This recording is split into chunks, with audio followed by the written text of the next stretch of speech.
আপনারা দেখতেছেন যে আমি বস্তা প্যাকেট করতেছি। তো ফকিরগঞ্জ এলাকার নামাশেশ্বর জাকির ভাই এসে আমার কাছে নেপিয়ারের কাটিং নেওয়ার জন্য। আর নেপিয়ার কাটিং কীভাবে চাষ করা লাগে নেপিয়ার ক্ষেত্রেও দেখলো, আর ভিডিওর মধ্যে সম্পূর্ণ আলোচনা করবো। ভিডিওটা সম্পূর্ণ দেখবেন এবং একটা শেয়ার করবেন। আসসালামু আলাইকুম, আশা করি ভালো আছেন সবাই। তো আমার বগলে আজকে দুইজন মানুষ দেখতেছেন, আঙ্গরের জায়গারই মানুষ, মানে ফকিরগঞ্জের মানুষ। তো আমার কাছে আইসে নেপিয়ার ঘাসের কাটিংয়ের জন্য, আর তারপরে ক্ষেত দেখতেছে। তো এদের সাথে অল্প আলোচনা করি, আর নেপিয়ার কাটিং নিয়ে কীভাবে চাষ করবো ওটা অল্প আলোচনা করি। তো আমি ক্যামেরাটা ঘুরিয়ে এফেলে ক্ষেতও দেখাইতেছি আর আলোচনা করতেছি। ভাই আপনার পরিচয়টা দেন, দুজনের নাম দুইটা এখন খালি। আমার নাম মোহাম্মদ জাকির হোসেন। গ্রামের নাম? গ্রাম হলো নামাশেরশো, ফকিরগঞ্জের আশেপাশে। আপনার? এটা আমার নাম শফিউল আলম শেখ। আমার বাড়ি জাকির হোসেনের বাড়ির পাশেই।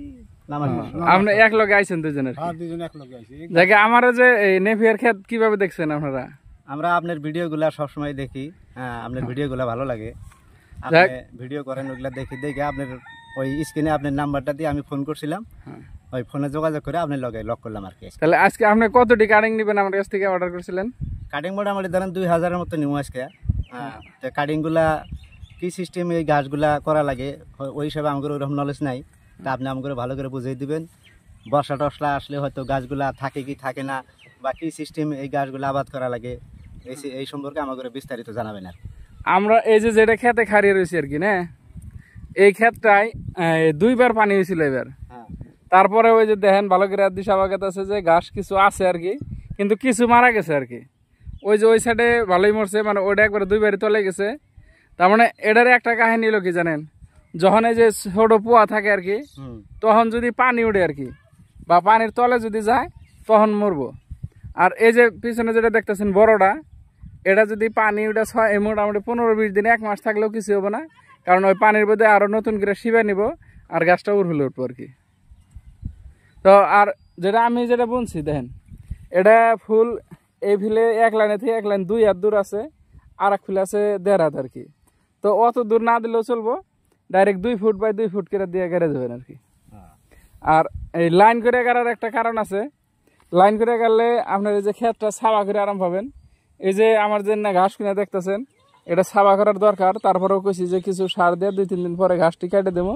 আমার এই গাছটি উপরে রেখিলেন হরম, পরে এই গাছটা বড় হবো আর কি। এটা সুবিধা আর কি। হ্যাঁ, তো আমি আউশ করে 2-3টা কলা গাছও দিছিলাম। বা এই যে এই কাটিংটা হাতে নেন, আমি একটু কয়ে দিতেছি সিস্টেমটা। এটা আপনার নিয়ে এরা ধানের পেছন যেভাবে ফেলানো হয়, তার মানে ধান যখন ভিজিয়ে রাখা 2-3 দিন যে টানে ওইটা গেরা দেওয়া হয় আর কি। সেম ওরম করে ঠান্ডা জায়গায় রাখে 2-3 দিন পানি মারবেন এটা বোধ হয়। মানে মাটিতে এরকম করে রেখে দিন। হ্যাঁ, এমনি ঠান্ডা জায়গায় রাখলে হলো, মাটি হোক পাকা হোক কোনো অসুবিধা নেই, গাছতলা হোক, যে কোনো জায়গায় থুইয়া 2-3 দিন পানি দিবেন আর কি। মাটির তলে দেওয়া লাগবে না, মাটির তলে না, এমনি হোক না জায়গার মধ্যে, কিন্তু ঠান্ডা জায়গায় রাখা লাগবে, জানি সারাদিন রোদ থাকে ওরকম জায়গা হবো না কিন্তু। তো থুইয়া কিছু দিয়ে খেয়ার বা পাটের বস্তা নাইবা এমনি পুরান কাপড় দিয়ে ঢেকে দিলেন, দিয়ে 2-3 দিন পানি দিবেন আর কি। একটু না, হ্যাঁ।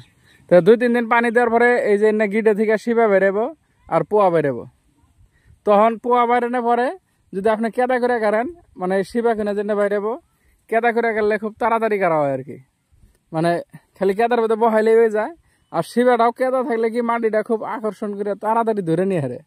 হুকনা মাটির মধ্যে গাড়লে হবো, কিন্তু হুকনা মাটির মধ্যে গাড়লে আপনার এই শিবাটা ভাস হয়ে রইলো, ফেরা নতুন করে মাটির মধ্যে কানেকশন করতে অল্প সময় লাগে আর কি।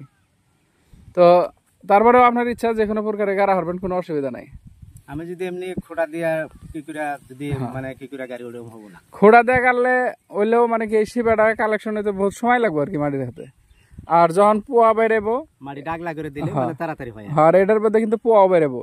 হয়তো অনেকেই কয় যে এবার খাড়া করে গাড়ব নাকি।